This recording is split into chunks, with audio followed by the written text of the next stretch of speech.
ubwa nyuma yo kwasubwa office ombutongore Minister Fred Byamukama araganise kora nabebembezi bona ahabwe ntunguka ya Kakomero district. Promoting unity, development, and the welfare of all residents. So help me God. Minister Byamukama na higabebembezo kubecho kureberaho mbwebembezo bwabo okutungura ecwekeki. Ubana income generating activity is all about mindset.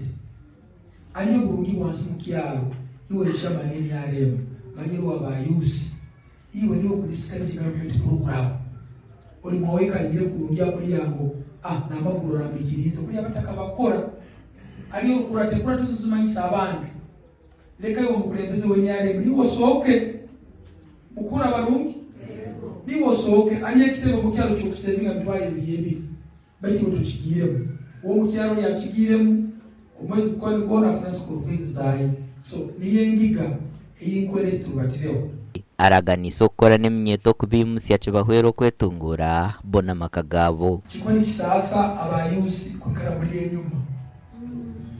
enyuma kekoti kandi nyuma ina kusinga mwabana abayusi bano mugamba kwata hano wona kwema kwata kuri abayusi baitu yoko wayusi atereyiri kandi ayikire kurandi minister kandi ndiye mupi abayu ndi youth sake abayusi ngoda kubatererera tukikaburira hara.